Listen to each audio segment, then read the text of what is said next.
primer pozo de fracking que se arma en Neuquén, se arma en la comunidad Ñelaico. Y allí la Lonco decía, se llamaba Cristina Lincopán, murió a los 30 años por un problema de presión pulmonar, en el medio del petróleo, en el medio de la extracción petrolera. Y Cristina nos decía, ¿vamos a tomar petróleo o plata cuando nos quedemos sin agua? ¿Esto es lo que vamos a hacer? Esencialmente que hay que tener en claro que no hay plata que pague un daño ambiental. Cuando el daño ambiental está hecho, no hay plata que lo pague. Le dicen a los trabajadores, defiendan esto que es la fuente de trabajo. A ver, yo no quiero que contaminen, porque en eso también se va a ir la vida de los hijos de esos trabajadores.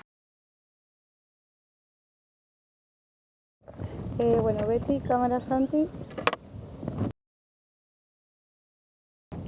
Bueno, soy Beatriz Kreitman, fui diputada de la provincia hasta el 10 de diciembre del año pasado, de 2015, y la verdad es que esta es una provincia absolutamente agredida por el tema hidrocarburos. Absolutamente agredida. Y cuando digo agredida no me refiero específicamente solo a la explotación, sino a todo lo que nos pasa en el ambiente por este tipo de explotaciones. Yo creo que los gobiernos han tenido una decisión de sostener un modelo extractivo por sobre el modelo productivo.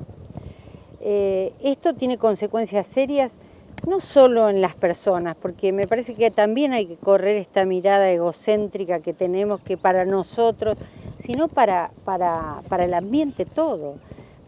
Uno dice, ¿qué nos pasa? ¿Qué pasa con el cambio climático? ¿Qué pasa con las inundaciones? Bueno, es la destrucción que tenemos, lamentablemente, por las decisiones políticas que se toman respecto de justamente hacer de este un modelo extractivo, ¿no? La verdad es que pensar en lo que es un proyecto mega minero asusta por las consecuencias, por lo que se ha vivido en el país, porque nosotros no podemos arriesgarnos a tener agua, suelo y aire contaminados, porque la destrucción que generan, digamos, la expectativa que generan en las poblaciones es trabajo, un trabajo que no es permanente, que es temporario, que es de baja calidad, que es de maltrato a la gente, al personal, que habitualmente vienen vendiendo lucecitas y espejitos de colores y finalmente termina dejando gente con las expectativas absolutamente frustradas, con serias frustraciones. Y además nos dejan el suelo y el agua y el aire contaminados. La provincia de Neuquén, la verdad que se caracteriza por una bendición de la naturaleza, de tener todo, tiene agua en grandes cantidades, ríos que se contaminan hasta por los residuos cloacales porque no se tratan. Entonces me parece que esta provincia y muchas provincias argentinas tienen una laxitud cuando uno habla del cuidado del ambiente muy seria. Esto es una cuestión que nosotros debemos revertir, hay que ir contra la decisión que tienen los gobiernos y la voracidad de los empresarios que juegan y trabajan en conjunto y para beneficio de quién. Para nada más para el beneficio para las grandes compañías habitualmente transnacionales, algunas tendremos nosotros también. Pero lo que digo, hay que tener una mirada puesta en el ciudadano y en la gente, en cuál es el beneficio, costo-beneficio. Cuando nosotros nos hablaban de este emprendimiento mega minero que se iba a hacer en las Coloradas, nosotros decíamos, a ver, costo-beneficio, ¿a quién le va a favorecer? ¿Cuál es la población que va a ser realmente favorecida con este emprendimiento? Y claro, se quedan sin argumentos, porque en realidad, y más ahora, al sacársele las retenciones a las mineras, ya tienen leyes que lo favorecen. La verdad que sacarle las retenciones es todavía demostrar más que seguimos bancando a compañías que lo único que hacen es destruirnos. Yo reitero esto, ¿no? No es que las empresas transnacionales vienen a hacernos daño, es lo que nosotros como ciudadanos, como funcionarios, como habitantes de esta y otras provincias argentinas les permitimos que hagan. Me parece que hay que trabajar en la reconversión productiva y energética de esta provincia y del país, por supuesto. Hay que tener una política energética, pero hay que defender profundamente a las poblaciones con su ecosistema, ¿no? Hay que mantener el respeto a lo que tenemos, a lo que la naturaleza nos da. Eso por un lado. Y por otro lado, digo, la falta de respeto a las comunidades. Las comunidades que en realidad reconocidas con los tratados internacionales, la consulta que la OIT expresa que hay que hacer a los pueblos originarios, bueno, nosotros lo vemos en este emprendimiento donde las comunidades no fueron consultadas. La verdad, bueno, me parece que hay que generar conciencia en la población. Lo único que frena a estas grandes corporaciones que vienen a quedarse con lo nuestro es la conciencia de los pueblos que defienden sus derechos. Eso es fundamental. Si nosotros logramos generar conciencia en la gente, yo sé que es esfuerzo, sé que no es justo, sé que tenemos que tener funcionarios que se sienten en el sillón y defiendan lo que es de todos. Bueno, mientras no los tengamos, pues tendremos que dar la pelea en las calles. Esta experiencia concreta, esta experiencia se paró así, o por lo menos está suspendida, tampoco digamos que, pero está la experiencia de Loncopué, donde Loncopué, un pueblo pequeño, llegaron a realmente hacer una consulta popular en serio, la gente iba a votar por lo que quería para su comunidad. Y esa fue la demostración que el pueblo le ganó al poder, porque se lo subestimó, porque pensaron que, bueno, no importa, es un grupo de locos que se oponen al progreso, y el progreso es sinónimo en estos casos de destrucción. Así que la pelea de Loncopué fue un ejemplo. Y yo creo que hay que avanzar en esto. Lo lamentable es que a veces las comunidades toman conciencia cuando ya hay efectos irremediables. Nos pasa con el petróleo, nos pasa en muchos lugares donde hay comunidades de pueblos originarios muy cercanos y tenemos chicos que tienen metales pesados en sangre. Y esto en realidad hay que evitar. ¿De qué nos sirve? El ejemplo, yo voy a dar el ejemplo de una lonco de acá, el primer pozo de fracking que se arma en Neuquén, se arma en la comunidad Ñelaicó. Y allí la lonco decía, se llamaba Cristina Lincopán, murió a los 30 años por un problema de presión pulmonar, en el medio del petróleo, en el medio de la extracción petrolera. Y Cristina nos decía, ¿vamos a tomar petróleo o plata cuando nos quedemos sin agua? ¿Esto es lo que vamos a hacer? Esos son los ejemplos que nos tienen que sensibilizar y decir, nosotros tenemos que pelear, llegar al corazón de los funcionarios. No podemos destruir esto. El ambiente es lo único que le vamos a dejar a nuestros hijos y que los tenemos prestado. La seguridad que nosotros tenemos que dejarle a las generaciones futuras es que puedan vivir en este lugar. Esto que la naturaleza nos dio y que nosotros tenemos la obligación de respetar y cuidar. En teoría las ventajas de estos proyectos, o sea, vienen con la excusa de salidas laborales, de desarrollos económicos en las comunidades aledañas y demás. ¿A quién beneficia realmente, en tu opinión, estos mega emprendimientos?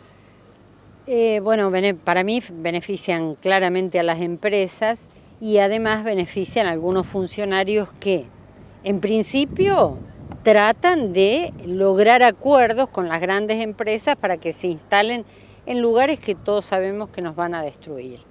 Y en segundo lugar, con aquellos, cuando el emprendimiento está, que miran para otro lado y no controlan. Por eso digo, en este país el cuidado del ambiente se toma laxamente, se mira para otro lado y además me parece esencialmente que hay que tener en claro que no hay plata que pague un daño ambiental. Cuando el daño ambiental está hecho, no hay plata que lo pague. Entonces hay que trabajar en el principio precautorio. Uno tiene que pensar absolutamente antes de hacer un emprendimiento cuáles son los riesgos que va a tener todo ese todo ese ecosistema que funciona en ese lugar y cómo va a quedar después del emprendimiento. La fantasía, este es un discurso que tienen las grandes empresas, ¿no? Cuando uno dice, señor, tiene que cuidar esto, aquello no puede estar de tal manera, ellos te dicen, le dicen, y fue mi experiencia como legisladora, le dicen a los trabajadores, defiendan esto que es la fuente de trabajo.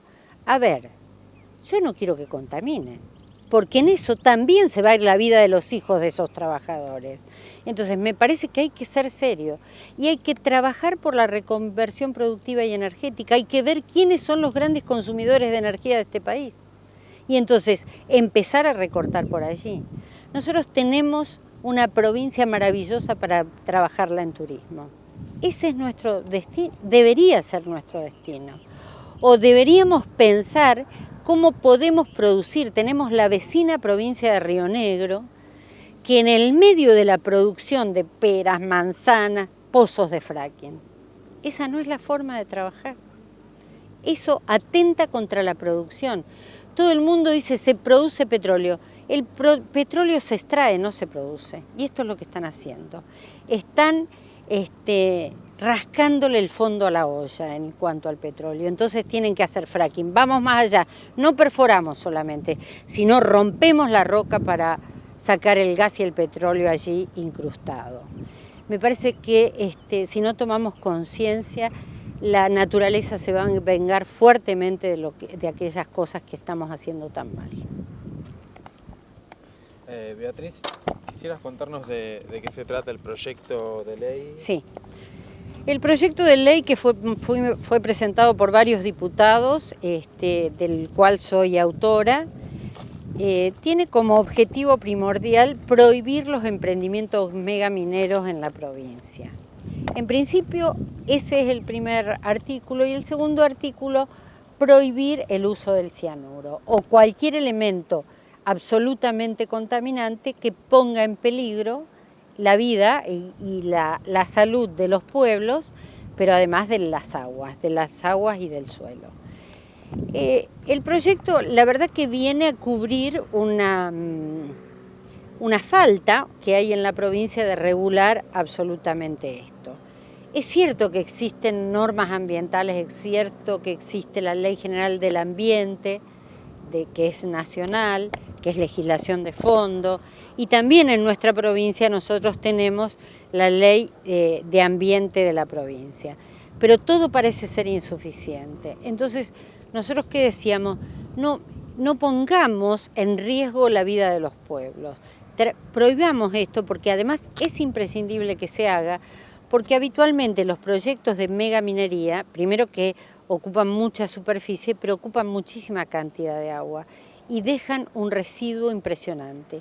Cuando se van,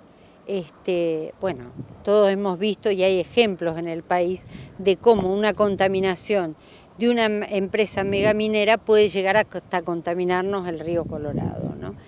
Entonces, me parece que hay que trabajar no por la prohibición misma, sino por qué queremos los neuquinos. Nadie nos preguntó a los neuquinos si habíamos decidido hacer megaminería, fracking, no. Y eso es lo que tenemos que atender a lo que quieren las poblaciones. Las poblaciones esencialmente quieren vivir sanas. Eso es lo que tienen que hacer los gobiernos, porque para eso la gente los vota. Las consultas populares no están funcionando, no funcionan como deberían. No funcionan ni están reglamentadas. En realidad, si realmente esto se tratara de un plebiscito, me parece que está bien.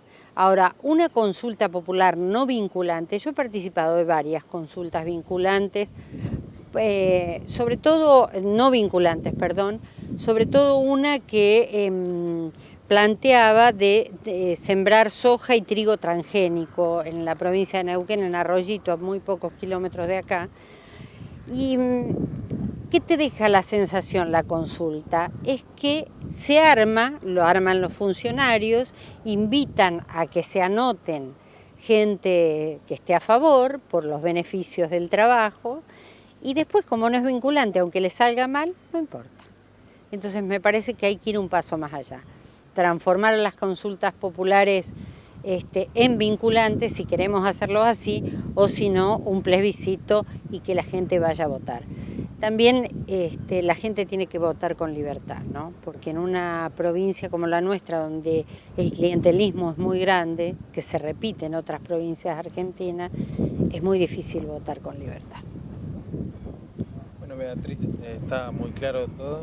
Bueno. Si quieres cerrar con algo o te parece. No, simplemente quiero reforzar este tema de la participación ciudadana. Me parece que solo con la participación ciudadana y con que la gente se involucre en los problemas que parece que son ajenos, son problemas de todos. Si logramos la participación ciudadana en cada uno de estos problemas que son serios, el ejemplo del Oncopué es el ejemplo más claro de participación ciudadana y de defensa de derechos. La verdad es que si uno defiende los derechos que tenemos como ciudadanos, estas cosas no pueden pasar. Gracias. Gracias.